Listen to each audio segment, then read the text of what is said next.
Hi, welcome back to my channel. My name's Todd, the Nostalgia Picker. In today's video, I'm going to show you how I ship vintage Fenton Uranium Glass Bell without breaking it. So what I do is, each time I run out of a roll of tape, I save these, right? And the reason I save them is for instances like this. Because then I tape them together, and I'll grab a couple more and give you an example. I just stack them up. I have different sizes. These are from one kind of tape. These are from a different kind of tape. But I can just stack them up like that.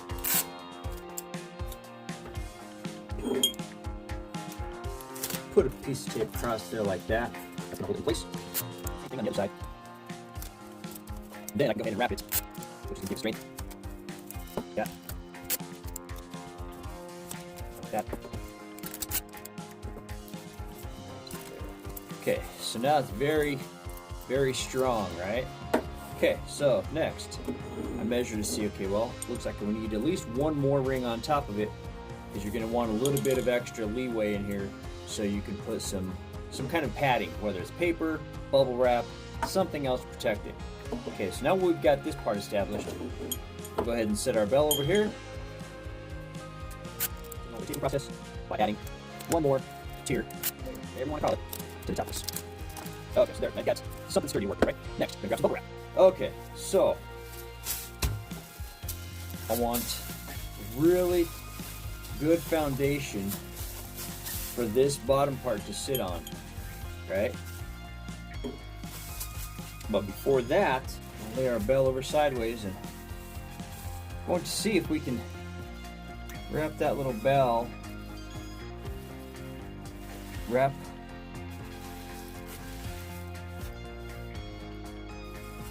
there's a little glass ball that's inside there, right? We don't want that thing banging around. So I'm gonna get my bubble wrap, lift up the bell, or the little glass bead or whatever it is, marble, get some bubble wrap around it, and then continue to push the rest of our bubble wrap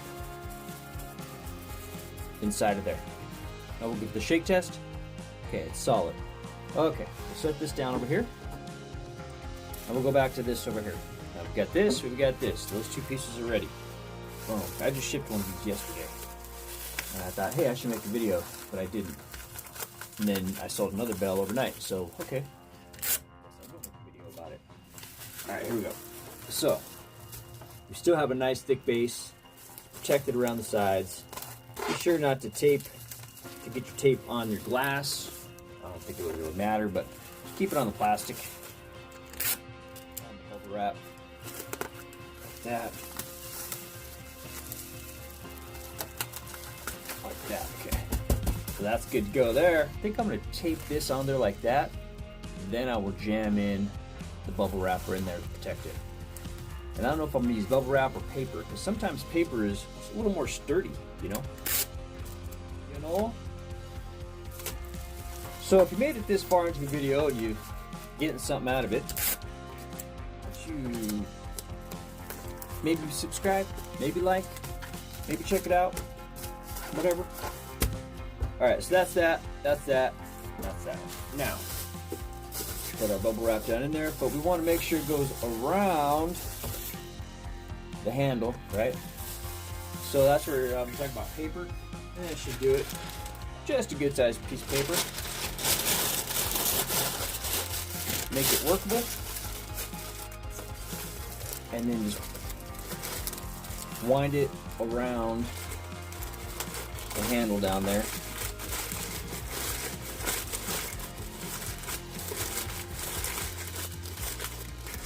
So I'm just twisting it around like a Christmas tree. Same way you do Christmas tree lights. Go around it, around it, around it. Okay, that's good like that. Now I'm going to jam one more big piece of paper in there.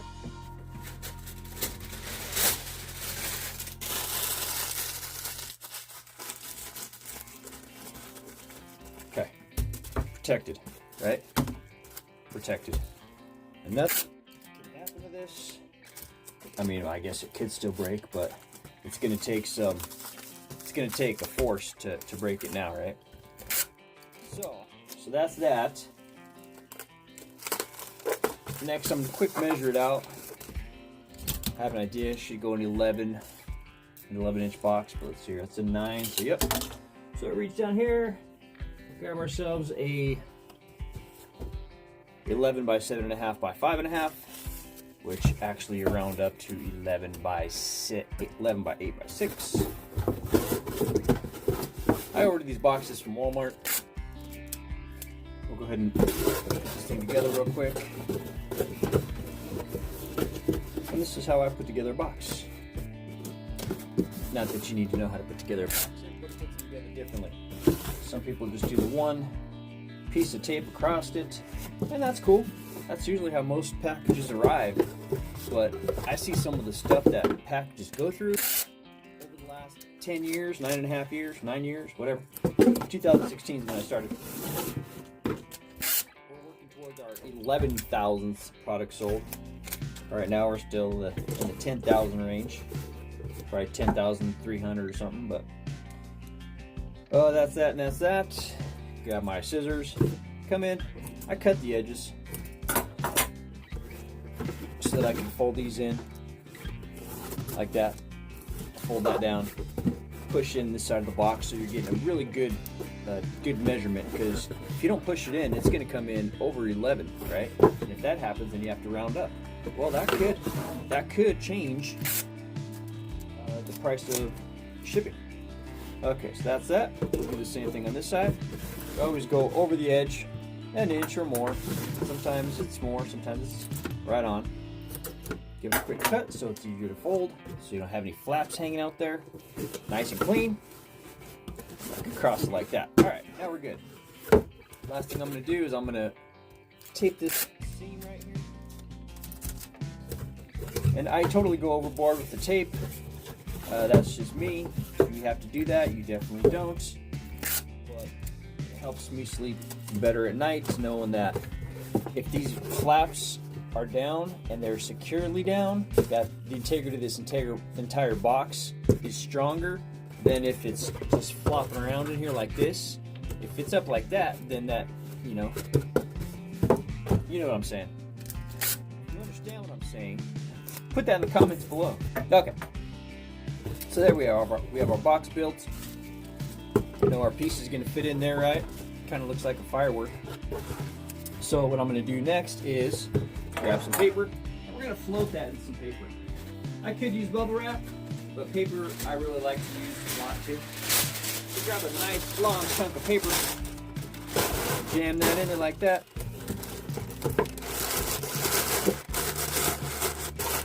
Like that, and then you float your bell right there. Next I'll come back with some more paper, and I'm going to do the same thing as I did with the inside, which is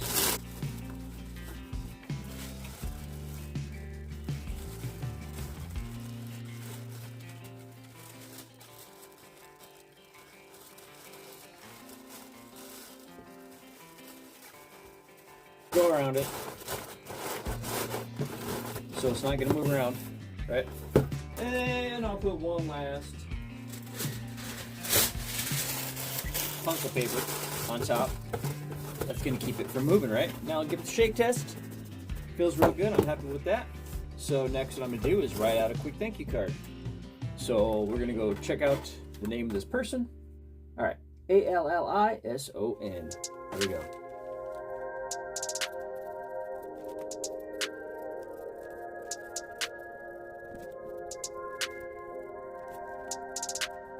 And I always put the date on there so people know when I ship their product off.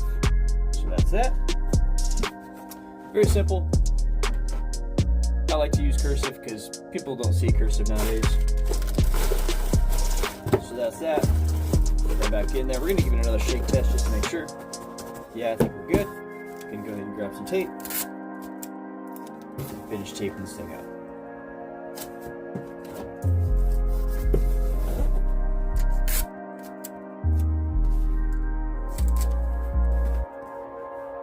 Remember to push in. There you go. Back to large piece, boom.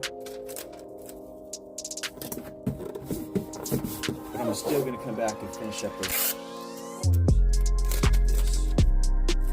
Boom. Sometimes take part out of the way like that. Boom, boom.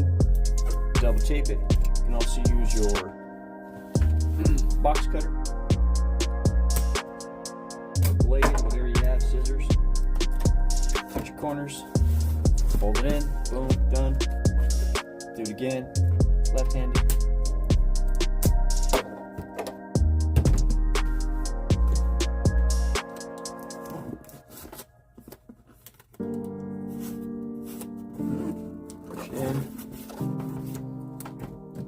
I always like to come back with my blade, or a different kind of plastic blade. Push down all my tape. Just because it's on there doesn't mean it's on there, right? But now, I know my tape is on there. Last couple steps, or the last step would be to go ahead and weigh out our box, print out the label. So we'll do that real quick. Comes in at 1 pound 5 ounces, actually 1 pound 4 ounces. I had it up there 4 pounds, so I underestimated it. That's okay. Next, we're going to put our dimensions in, and those are 11, because I pushed it in, by 7.5, but we have to round up to 8. Oops. By 6. So 11 by 8 by 6. Oops.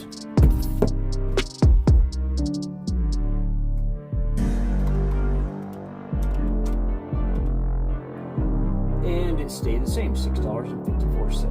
So no big deal. Sometimes you might have to kick in an extra buck or 50 cents or $1, depending on how much you were off. As the label prints up on the Dymo 4XL, I'll go ahead and say thank you for watching. If you learned anything on this video, please leave a comment below. Like, comment, subscribe, and I'll keep bringing you more of these. I appreciate you. Once again, my name's Todd, Nostalgia Picker.